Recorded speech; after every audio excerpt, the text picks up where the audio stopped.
Hello and welcome to Carnivorist Chats. My name is James, your host. I started this podcast to help other folks share their own healing stories and to interview thought leaders and experts in the carnivore, keto, and low oxalate space.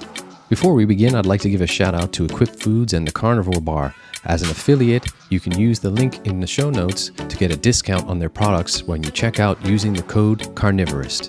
Thanks in advance for listening, subscribing, and any likes or shares. And now, on with the podcast.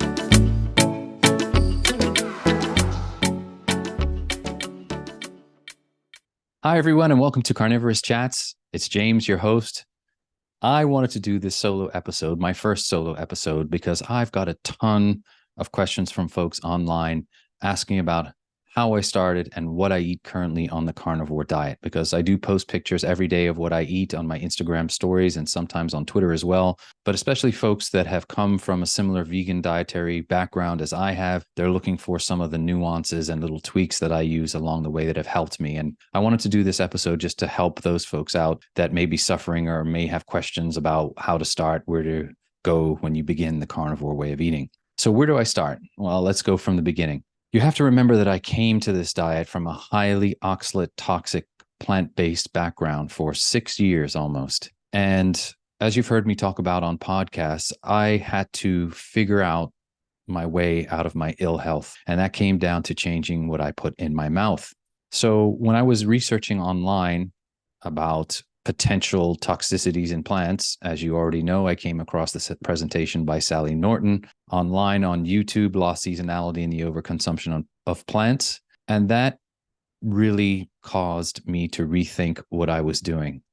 Because at that time, I had been following a plant-based doctor's protocol that I had also found online, which I then discovered after listening to countless podcasts of Sally's that she had online, that was highly oxalate toxic. And for those listeners, I'm sure that you know that practitioner. She is still out there extolling the benefits of juicing high amounts of kale and spinach and highly oxalate toxic fruits like kiwi and berries, blend them all up with chia seeds, and there you go. And I've made some reels on my Instagram page about the dangers associated with that and what it actually did to me. I was very, very sick. So I made the decision early on that I had 2 stages to go through.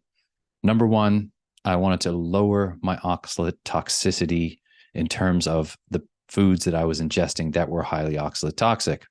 So think replace the vegetables that have high oxalate amounts with lower ones, and also replace the fruits that had high oxalate amounts with lower ones. And of course, then the second stage was begin to add animal protein back in my diet. As you've heard me say before, I decided to choose fish as the first thing I reintroduce. I thought the digestion will be a little easier for me. It was most known to my body prior to even going vegan. I had been pescatarian for off and on for many years and thought this would be the easiest thing for me to do. So I recall going out to the grocery store and grabbing some salmon, coming home and grilling it up and sitting down and just thinking, here we go. And I took my time, and it was difficult. I'm not going to lie. It was very difficult mentally to wrap my head around it. And I got through it because I wanted to feel better. I wanted to get well. I couldn't envision myself living in that body anymore. Malnourished, hair falling out, skin and nails cracking, 128 pounds, constantly fatigued. This was my way. I knew inherently this was the way to healing. And I started slowly. And I have told folks that literally a few hours later, I could almost feel the brain fog that I had lifting. It was a very powerful experience that proved to me that I was on the right track. I also added organ meats back in fairly quickly. I know it seems like a large jump to take, but everything that I had read online and still have learned to this day is that organ meats tend to be the most nutritionally dense animal foods that you can get a hold of, particularly liver. So I added liver and kidney. Admittedly, for me, kidney was a tough pill to swallow. It just is a tough one to make taste good. Even, especially because I was eating clean. I didn't have any seasonings or a lot of sauces at that time because I was not tolerating them. I was reacting to all those foods. But liver, it was okay. I grilled it and I ate it, and I definitely felt more energy from eating that liver. So for quite a while, for me, it was some sort of fish, organ meats, liver mostly, and low oxalate vegetables and fruits. Think of vegetables like bok choy and asparagus, and fruits like some of the berries and melons and things like that. And I went on very slowly. Another thing that I was determined to do was reintroduce dairy, because I know I had been calcium deficient, extremely calcium deficient on the vegan diet. I knew that calcium was so important in terms of binding oxalates, especially in the gut when they start moving out through your body. So the challenge was for me that I was reacting to dairy quite severely. And I started with fermented dairy. I actually started with goat's milk kefir. And it was a real challenge for me to start. And I started with almost a shot glass full, just a little bit, and would sip that slowly through breakfast. And it did give me digestive discomfort at first, and I was really struggling. And so I actually gave up for a while and just continued to do the organ meats and fish. But for some reason, I knew my body needed it. And I've talked about this before, is that I actually used some supplemental colostrum, now cow's colostrum in a powder form. And I've talked about how I used Heart and Soil's colostrum and the Immuno Milk. And I found it very, very beneficial. I didn't react because it was in the pill form. It was going down into my stomach and breaking down there, and then eventually into my gut. And after about a month or two of using this pill form and powder of the colostrum, I said, well, let me try this again slowly. And I reintroduced the goat's milk kefir, and it went much, much better for me. I could actually take a few sips and finish the little shot glass.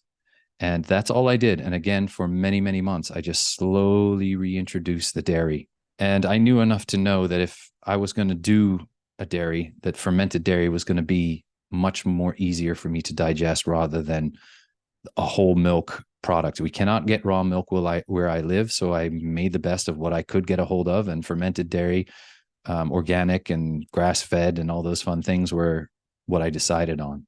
And for sure, for me, the dairy has been a game changer. I'm not saying that for everyone. Not everyone can tolerate it. Not everyone should be having dairy. But for me, it was a game changer because it allowed me to get extra nutrients in terms of the calcium and proteins and things like that. It also helped me to put on weight, which I was sorely needing to do.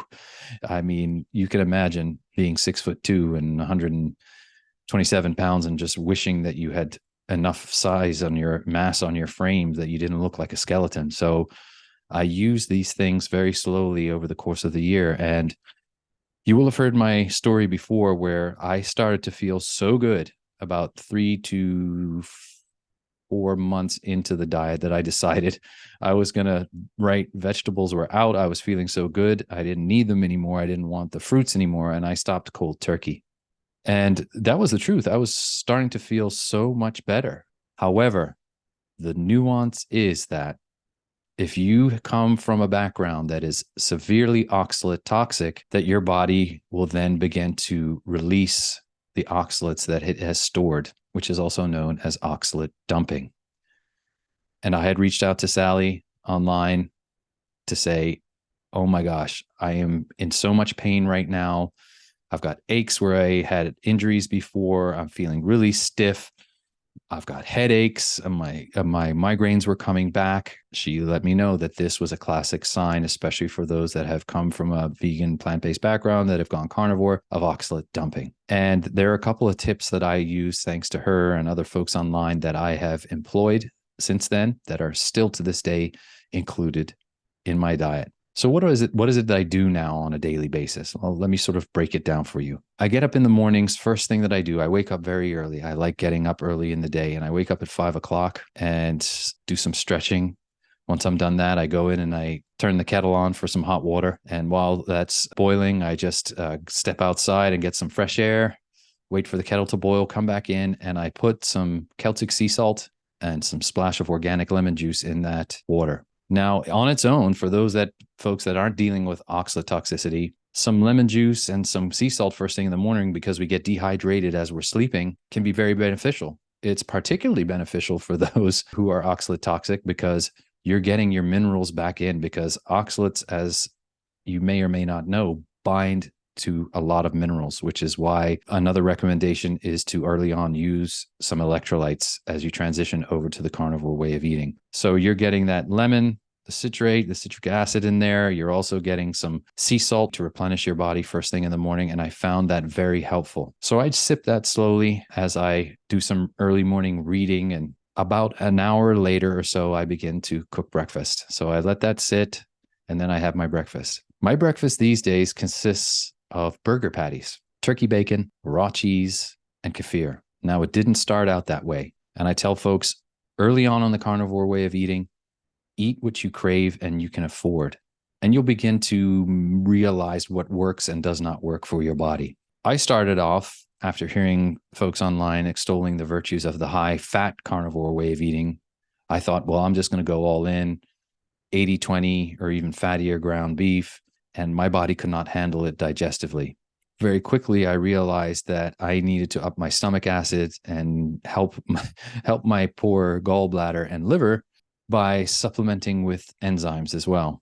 So with every meal, I took betaine HCl, and I also took digestive enzymes, and they helped a great deal because as I moved away from eating just fish and into chicken and leaner meats early on, I wanted to add more fattier foods. And the only way that my body could handle it through trial and error and experimentation was to use betaine HCl and digestive enzymes. So I worked my way up where it was 6 pills of betaine HCl with every meal. And there's a test where you can do it to find out how many you need, where you take a pill with a meal. If you don't feel anything, i.e. a little warmness in your tummy, you take another one. If you take another one, you keep going basically until you feel that warmness. And it took me up to 6 to almost 8 at one point pills of betaine HCl before I felt that, which told me I was very low in stomach acid, which is typical of someone coming from a plant-based and vegan background. The digestive enzymes I bought were ones from Enzymedica called LipoGold, and I'm a big fan of that product because it has extra lipase, which helps break down the fat, especially if you're lacking those enzymes in your body because of your past dietary choices. And I still take the enzymes to this day if I know I'm going to have a particularly fatty meal. So what I learned early on was, because of having loose stools and oxalate dumping and all those fun things, was I needed to take it very slow. And I did for a long while. I didn't really delve back into the fattier cuts of meat. I went very lean, chicken breasts, and leaner cuts of meat like tenderloin and sirloin. Slowly started adding more dairy back in, which I told you before I was tolerating much better. I tried all kinds of different cheeses at the beginning, but when I realized I had access to raw, sharp cheddar, that's been the one that I've stuck with. That's from Organic Valley, which is a company in the United States. I have that every single day. I don't switch because I really like the taste. And I eventually moved away from goat's milk, kefir, and I went into grass-fed organic kefir, and I rotate the various ones that I use. They are not raw, but I still find them very beneficial now, and my digestion definitely can handle them. I have about a cup of kefir in the mornings now. And people often ask me about the turkey bacon. Some of the other foods I experimented with early on, and it's always good to have a variety when you start because you're looking for variety when you begin the carnivore diet. So I experimented with everything. I had pork, I had chicken, I had fish. Ultimately, even though I loved pork, it didn't sit well with me again. I found that out through trial and error. So I ate quite a bit of pork in the beginning stages, but then moved away from it. And as most carnivores tend to do, they go to red meat or some variety of red meat. And that's where I am sitting now. I still have chicken in my diet for some variety. I still eat chicken thighs and chicken wings and rotate those. And I still eat fish, and I still enjoy fish from time to time, albeit I don't find it nearly as filling or as satiating being on the diet in its current form. So keep that variety in the beginning, experiment and find out what works. Another thing that I ate a lot of in the beginning of my carnivore journey was eggs. I ate a ton of eggs because my body was really starving for the nutrients that were in eggs. And I loved them. I absolutely love them. I really found them beneficial. Things like choline and astaxanthin and all the good fats in pastured eggs. It was really great for the brain, really great for the body, great source of protein. And I ate them like crazy. My initial videos always showed me frying up the eggs sunny side up in a pan with some butter, and absolutely love them. What I found, though, was that I eliminated the egg whites through trial and error and found that I was reacting to the whites, but not the yolks. So I still keep the egg yolks in my diet to this day.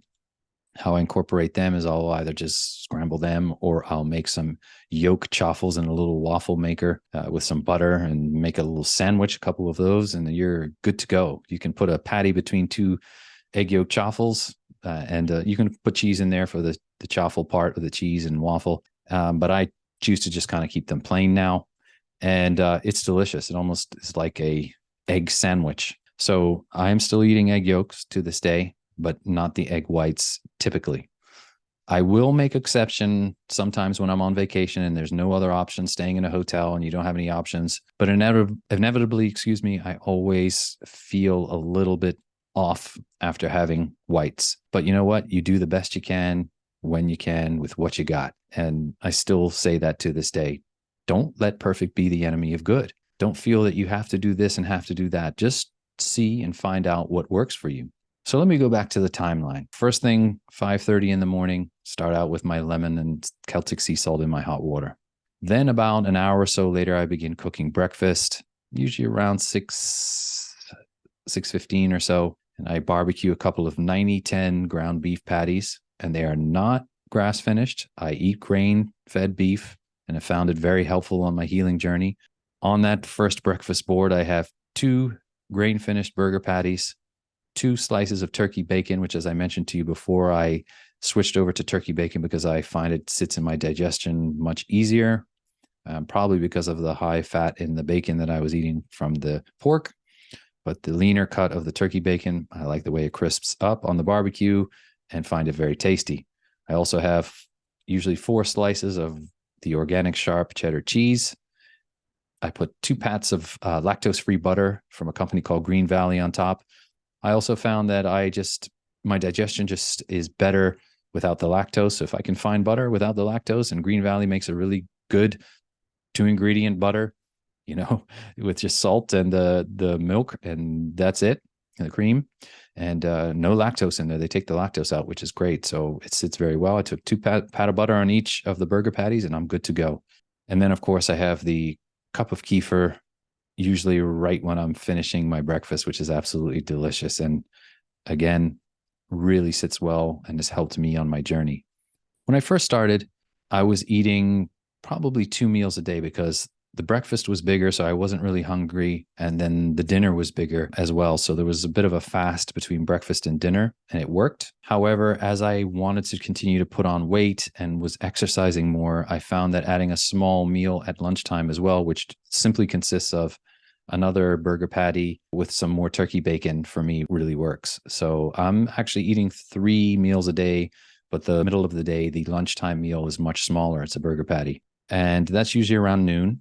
I exercise in the morning, so I'm pretty hungry about an hour later. I then am busy until the early part of the evening. However, I try to make that window as small as possible. I find that beneficial. So I start cooking usually at 4:15, and really have found that works if I complete all my eating by sort of 5:45. If it's preparing some brisket in a pressure cooker, obviously I do that starting early that day, or if I'm slow cooking something, you start early in that day. But typically my evening meal, it consists of some sort of a beef product, a steak, whether it's a ribeye or New York strip or tenderloin or brisket that I've prepared, and then either a chicken thigh or chicken wings alongside it, or a piece of fish or smoked salmon or something like that on my board. And my dinners are pretty big. I usually use ghee on my protein in the evening just for some variety, and it's on the table and you don't have to refrigerate it. So I use regular butter, lactose-free butter in the mornings, and then lunch, and then ghee in the evenings. And then here's where the nuance of being on a low oxalate diet also comes back in. I typically, after dinner, have a little bit of heavy whipping cream that I use in a cup, so a very small cup, and I put about a quarter of a cup of blueberries in there. And it's like a little treat at the end of the day, usually, about 15, 20 minutes after dinner. And I use that as my sort of carb and low to medium oxalate source before bed. And I go to bed at about 9:30 these days, which is another really great hack to have. If the earlier you can get into bed and get those between 7 and 8 hours in, man, game changer. But also game changing was having that little bit of carb source in the evenings, because early on, as you know, as you transition into the carnivore way of eating, you can be dumping a lot of excess fluid, inflammation out of your body, and an electrolyte and carb source before bed may help with muscle cramping, in addition to an electrolyte supplement during the day, particularly important as you transition over to this way of eating. And that's what I've been eating on a daily basis. It's changed over time. Expect it to change over time for you as well as your body adjusts and adapts. You may need some digestive assistance as you begin this way of eating. You may need some betaine HCl. You may need to incorporate digestive enzymes. You may need ox bile support, especially if you don't have a gallbladder. However, you may not. Make sure that you just keep trying. The way that I eat now, my digestion's never been better. I'm so happy that I can incorporate dairy back into what I eat because, let's face it, it's delicious. And I had a goal to put on weight. Other folks' goal is to lose weight on this way of eating. Other folks may have a genuine dairy intolerance that they can never have it. Folks that may have Hashimoto's or thyroid disorders, I do not recommend dairy for. However, if you're looking to gain weight and looking to bind oxalates with extra calcium and can tolerate dairy, I say go for it. It's an animal product. Enjoy it, particularly the fermented forms for gut healing. Another one to be cautious of is eggs. And as you saw, that I found out that I wasn't not tolerating the whites very well. And since I've taken them out, another level has been unlocked in my health. So I wanted this episode to be helpful because I get a lot of questions about what it is I eat, when I eat, how I eat, and I just wanted to lay it out there for you all today. I hope that you found this beneficial. I've tried to be as thorough as I can with this because I know how challenging it can be when you first start this way of eating. But the main thing I wanted to leave you with is just try and experiment on yourself. And don't be afraid. It can be challenging when you're coming from a vegan way of eating to adding animal foods back in. But just know that it's going to change you profoundly for the better. You're going to feel better. Your brain fog's going to lift. There may be some ups and downs, especially if you're coming from a background like I was with oxalate toxicities, and there's things that you can do. One other thing I'd like to add is that if oxalate dumping gets particularly bad, you can incorporate things like steeply brewed black tea, or even a square of dark chocolate, which are high ox foods, which will sort of help stop the dumping symptoms. It seems counterintuitive, I know, but what it does is it sort of sends a signal to the body that it does not need to keep releasing the oxalates that it has stored, that because more are coming in, and it will just slow the process down. But those things I've found helpful as I coach others on this way of eating. Thank you for listening. I hope you enjoyed this first short solo episode. Take care and be well. And that's a wrap on this episode of Carnivorist Chats. If you've made it this far, I want to say thank you for listening, and also thank you in advance for liking, subscribing, or sharing this episode. Thanks again to the good folks at Carnivore Bar and Equip Foods. Don't forget to check the link in the show notes to get a discount on their products. And also, don't forget you can book me for a 30-minute carnivore coaching session. Again, the link will be in the show notes. Until the next time, be well.